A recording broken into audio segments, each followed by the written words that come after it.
Hi everyone, Nigel Saunders here. Today I'm going to be working on this Douglas Fir. This tree was brought to me by Leszek from out west, and this will be going into its third year now, training as a bonsai. I'll show you the previous steps I took to get the tree to this present state. I'm going to begin the repotting today by repotting this Douglas Fir. This is a tree that Leszek brought down with him last time he visited. So it's in, I think, the original soil that it was collected in.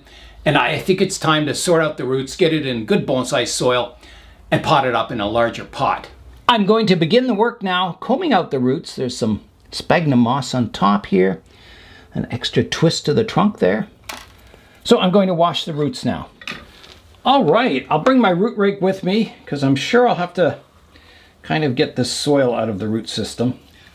All right, I'll begin the root work. So I'm going to start by removing this root that's really high. My root base will be down at this level, not way up here. So that's coming off.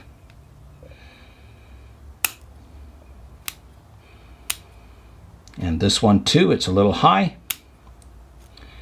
That gets us down to here, where I've got a lot of roots coming from this level, but they're not really, radial. They're kind of going down into the soil. I've got a few nice kind of radial ones around here, so I think those will be the ones that'll eventually make my root base. There's not too much out of control. Maybe this one's sticking up here. Yeah, I think the rest are fine. That is a good orientation for the tree. So I'll start adding soil around the roots now. Again, I'll be lifting the tree up as I add the soil to get those roots to, instead of being horizontal, that they kind of flow down into the soil nicely. And that's really important as the tree gets larger and larger. If your roots are too horizontal, you can't raise the tree up. If they're angled down into the soil, as the tree grows larger, you just kind of keep raising it up a bit each year to expose those roots. And it's always got those roots flowing down nicely into the soil. I'll rotate the tree around so you can see it from all angles. So here I go. Today I'm going to be working on this Douglas Fir that Leszek brought me from out west. And it's a really interesting tree. I have already repotted it into bonsai soil, but I haven't touched the top of the tree yet. So today it'll be getting its first bonsai pruning work. These Douglas firs, like many coniferous trees, branches grow in a whirl. So one spot on the trunk, you'll have like the wheels of a spoke, all these branches coming from one spot. Up here, you can see that too.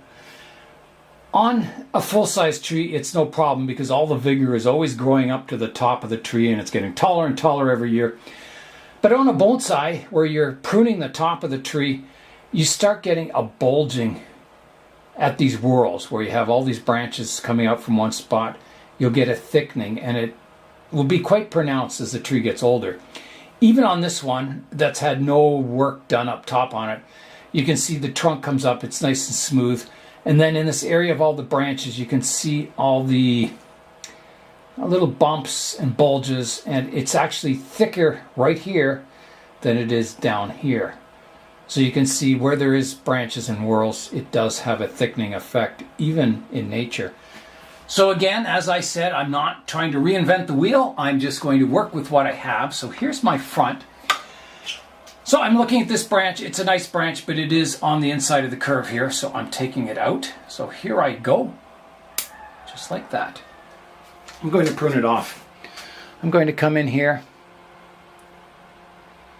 take it off, the whole apex. Here I go. Just like that. I'm going to take this one back a bit further too. I think that's looking good now. I think it's got it compact. I think I've got it reduced to a nice branch structure, something I can develop into the future. Before I begin the work on the Douglas Fir, you might notice a big box in the background. This was a gift from the Bonsai Supply, so let's see what's inside the box. This box was a gift from Mari and Jerome of the Bonsai Supply. What's up guys, I'm Jerome. And I'm Mari. And we are the Bonsai Supply. And you can check out their YouTube channel. We are the Bonsai Supply. I'll put a link in the description below. So in the box, we have a big tarp, and this is for repotting, so you can spread it out on your table, so you can collect up all the soil and moss and debris, clippings, and fold it up and then put it outside in the compost. So thank you very much. Next in the box is a new product they're selling. Bonsai fertilizers, slow release, all-purpose, 18-4-10. So there's 18% nitrogen. There is 4% available phosphate and 10% soluble potash. And the instructions for this are to distribute the granules evenly around the base of the tree. Use 1 teaspoon for every 4 inches of pot length. So they also have, they sent me these little fertilizer baskets. I'll see if I can get one open here.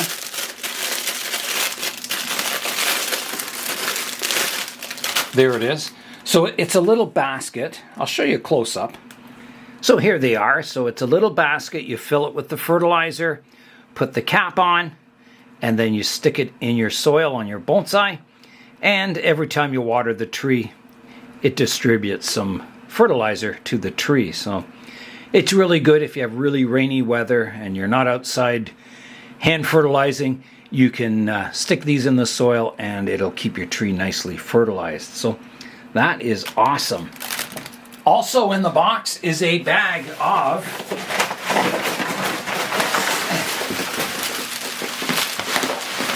their general purpose bonsai soil.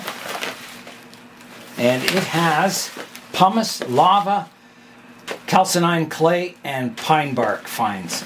So a really good all-purpose soil. So thank you very much. That'll come in really handy for my spring repotting. There is also a letter in the box, and it says, "Dear Nigel, this is a small token of our immense gratitude for the beautiful bond we forged through our shared love of bonsai. Inside this box, you'll find our bonsai soil and fertilizer, but also our new potting mat and fertilizer baskets, all curated with appreciation.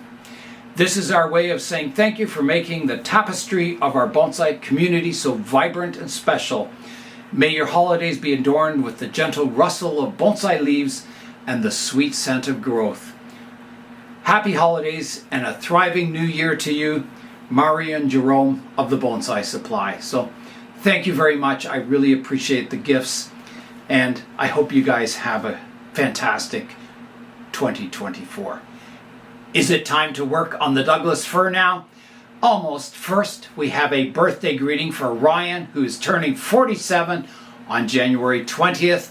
He's originally from Minnesota and now living in San Antonio, Texas. So happy birthday, Ryan.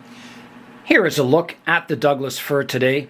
So it's changed a lot from when I first got the tree. I did that repotting, sorting the roots out. I did some branch selection up top on the tree. And today I'm going to continue the bonsai process on this young seedling.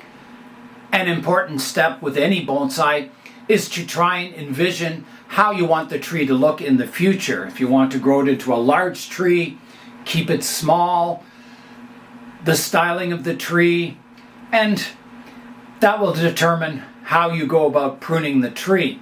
If I wanted to grow this into a big tree with a big trunk, I would just continue working on the roots, keep the branch structure under control, and just kind of let the tree grow. If I want to keep it a small tree, well, that will change the approach I use on pruning the tree up. Because this tree has a kind of a twisty trunk on it, I don't think, growing it into an old growth style tree with a tall vertical trunk would be a suitable style for this. I might as well take advantage of these curves and grow it into a kind of a twisted mountain tree that's seen a lot of snow and a lot of bad weather, and make it more of a twisty tree. I do want to prune it to a conical shape. Most firs grow in a conical shape. And then as the tree matures, I can then decide if I want to modify that shape, making it look more windswept or more weather beaten, maybe eliminate branches. But I think a basic style for a fir tree is to establish that conical shape first and then kind of refine it into the future, making it look maybe more interesting and unique. If we look at the present branching on the tree, you can see I have kind of a tall apex here, and then there's a branch that's grown up that's even taller beside it. I think this tall branch needs to be removed or cut back in order to keep this as the apex. This apex is just full of buds, so it's ready to go in spring, that's for sure. And I think, I don't want to grow it into a twin leader tree. You could, but I think I might as well keep this dense foliage as the leader and prune back this tall branch here. I'm having a look at that branch now. I do have, a couple of buds here on that branch. I've got some, green needles along it here. If I did prune it off, I think these buds would survive down lower.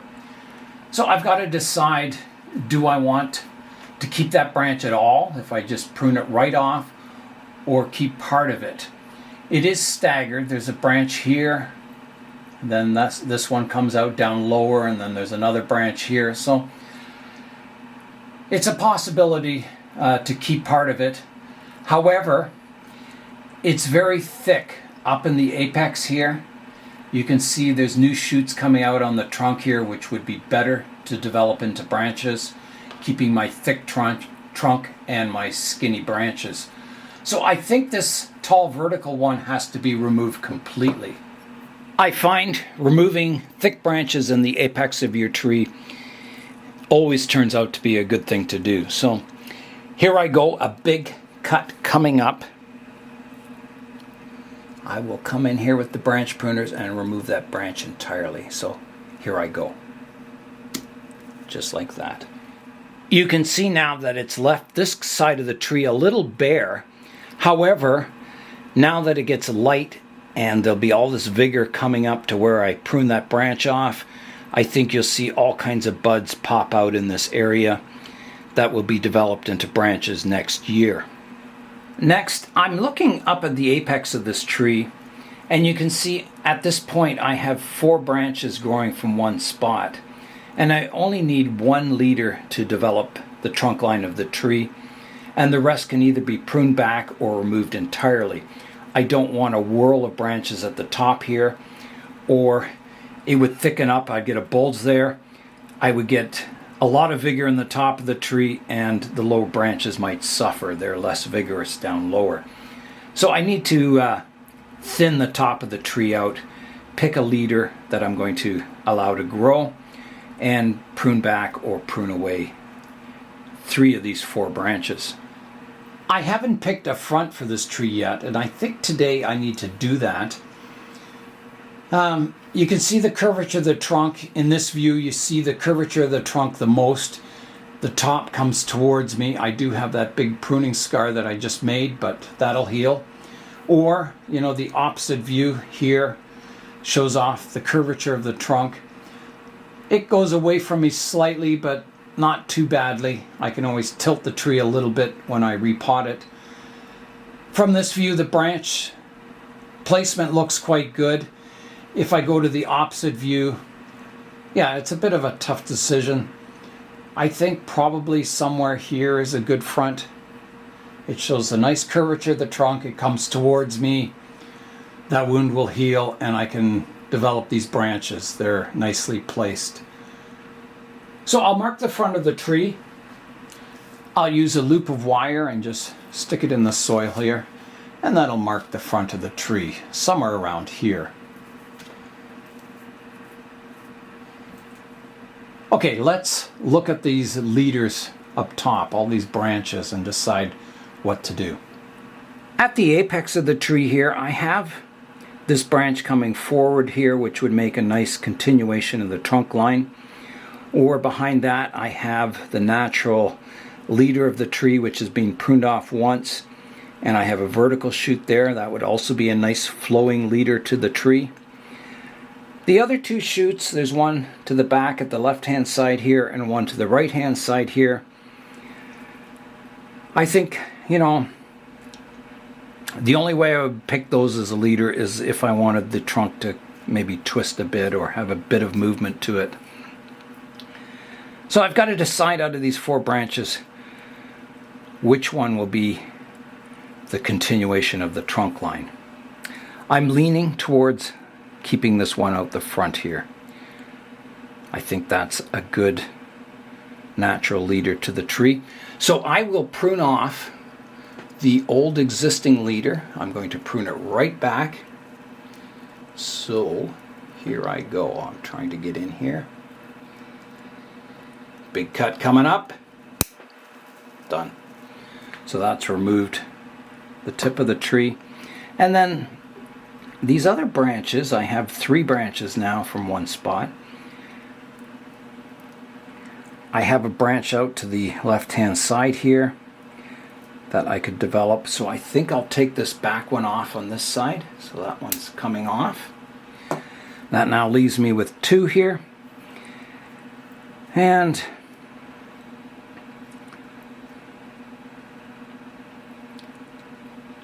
I could prune the tip off this one and develop it as a more horizontal branch, which I think might be a good idea. I will try that. We'll see what happens. So here I go, pruning the buds off the tip, and you can see the strong bud off here to the right hand side that should grow a branch, and this will be my leader.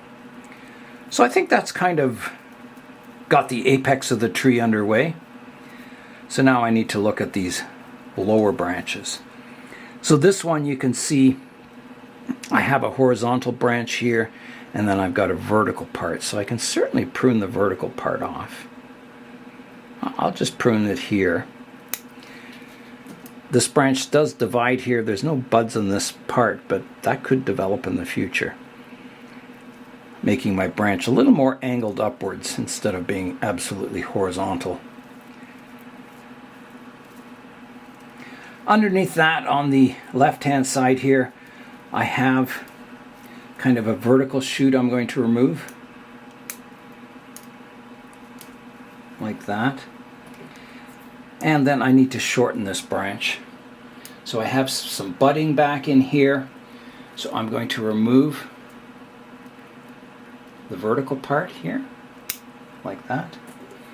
And I'll keep these buds that are developing down below. I don't know if I can get the branch much more compact than that. It's still a little long. I have a branch coming out the back here, which doesn't really flow with the branch line. I could prune the tip off here a bit more. Maybe I will. Prune it off to there.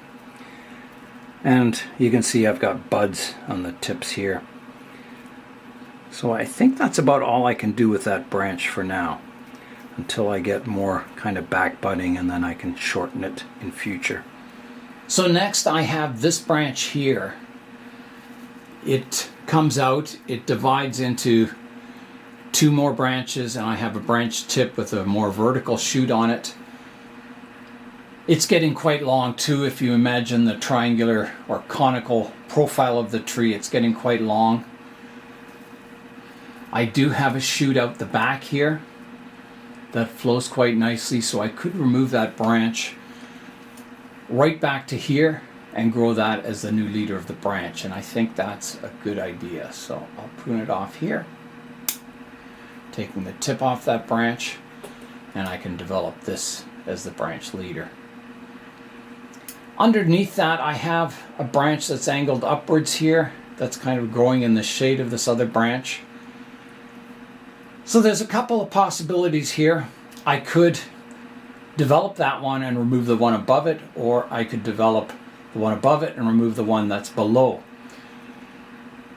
I think in this case, because this one angles upward nicely, it's not like totally horizontal, I think that would be the better one to develop, that angled one, and remove this horizontal one.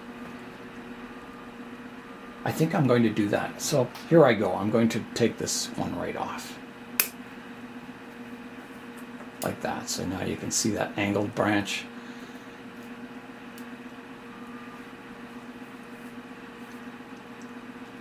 Out the back here, I have a branch, and you can see there's a strong bud here, and there's one back here, so I could definitely prune the branch tip off, and I will. So that's gone. This branch is very long.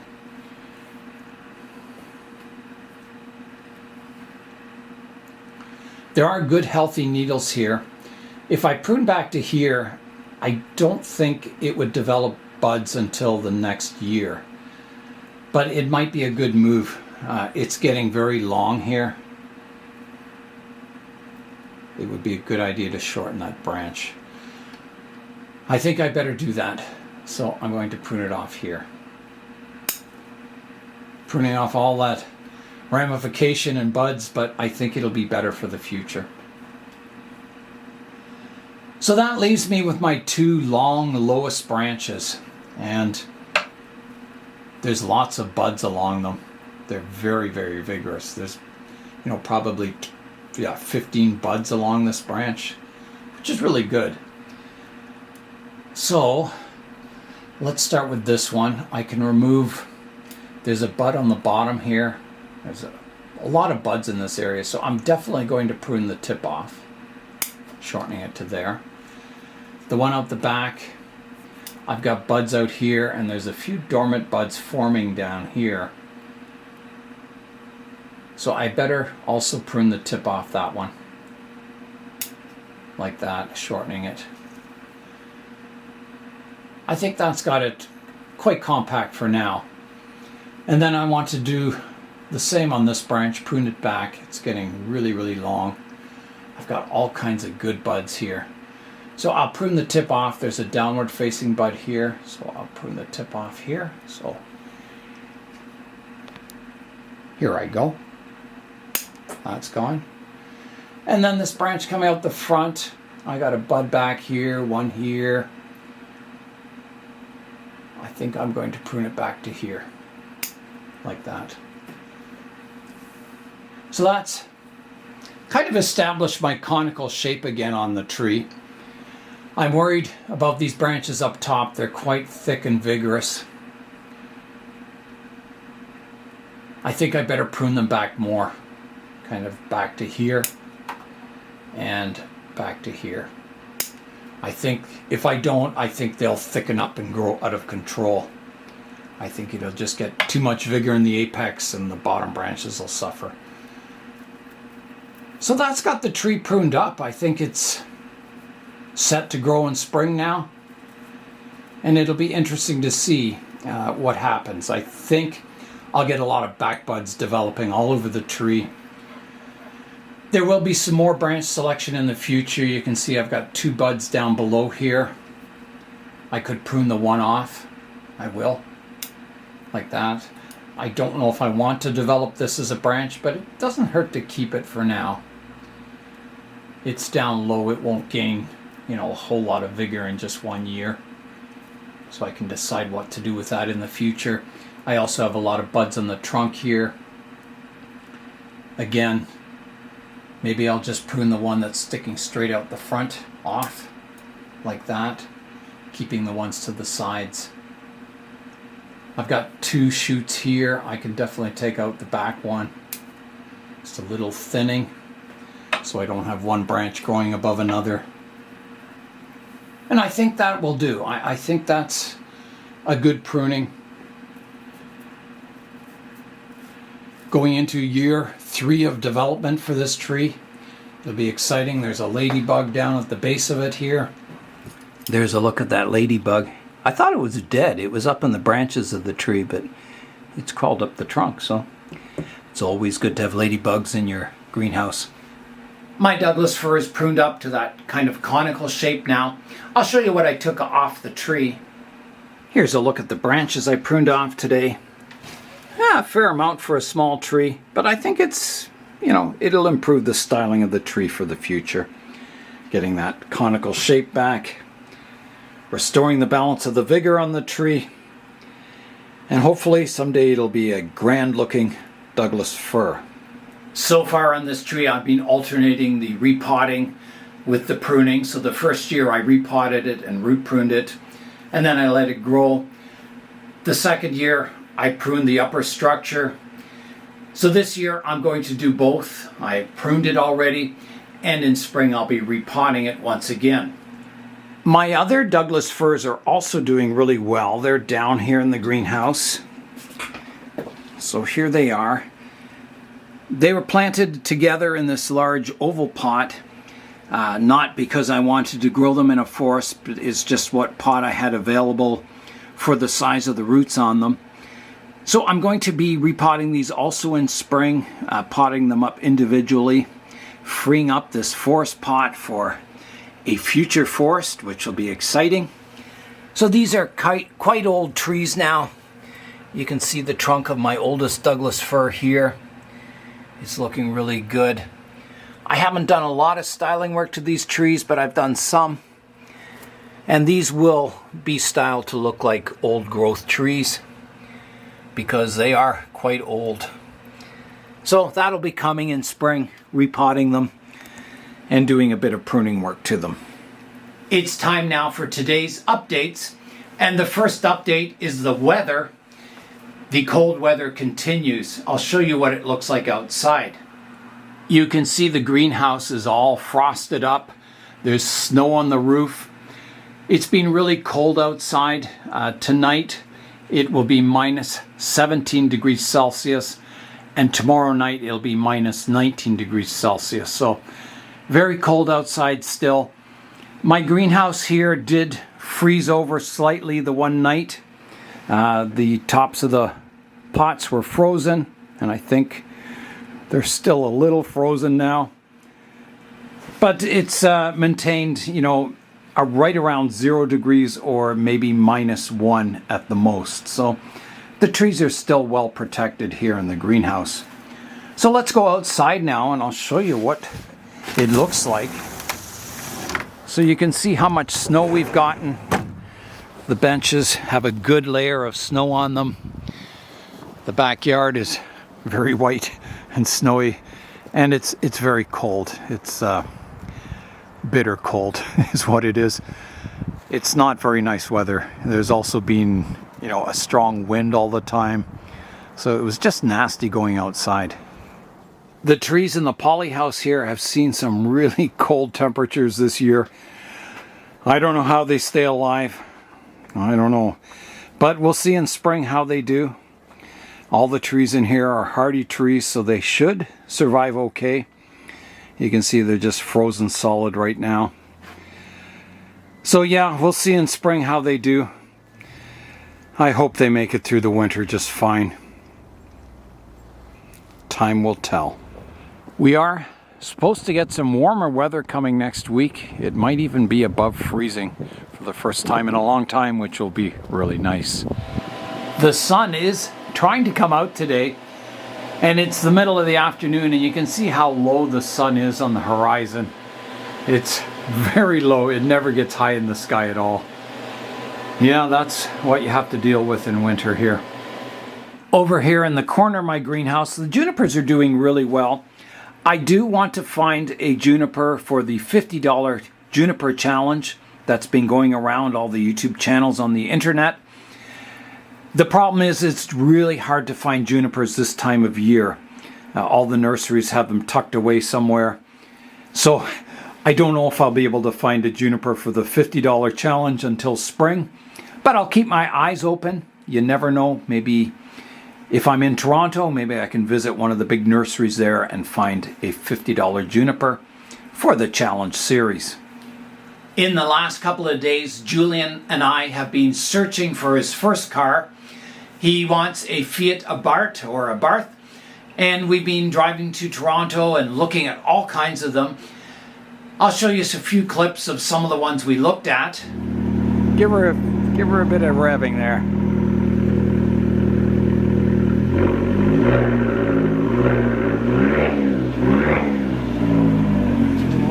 A little more.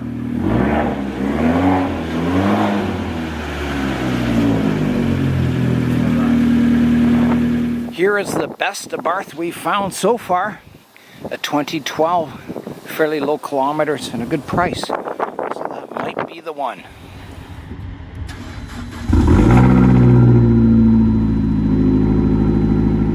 Julian and I finally found the car for him after searching and looking at many Fiat Abarths. We found one, a white one with red racing stripes, that was in really good shape. All the other ones we looked at, you lift the engine compartment and all the brackets on the engine were all rusty. You look underneath the car and generally the bodies were clean, but there was rust all over the suspension and the springs and everything. So when we saw this one, we lifted the engine up. Most of the brackets in the engine all had their original finish on them. I looked at the suspension underneath and it looked really clean. It had a lot of the original black paint on it. So it was in really good shape. We took it for a test drive and we both really liked the car. I kind of wish I had one myself, but it's just not practical enough for me. But for an 18-year-old, it's the perfect car, I think. We're going to pick it up in the next 3 or 4 days. It's got to wait for all the paperwork to get done and get it safetied, and then we'll drive it home. I don't think we'll be driving it a lot in winter. I think it'll be more of a summer kind of fun car for Julian. Yeah, so I think, you know, this Alfa, or this Fiat Abarth ticks all the boxes. It's got everything a young person could want on it. So yeah, that's what I've been doing the last couple of days, is looking at cars, which was pretty fun. So thank you very much, Mari and Jerome, for the nice Christmas present, and happy birthday, Ryan. And that's all for today. I'm Nigel Saunders. Thanks for joining me in the Bonsai Zone.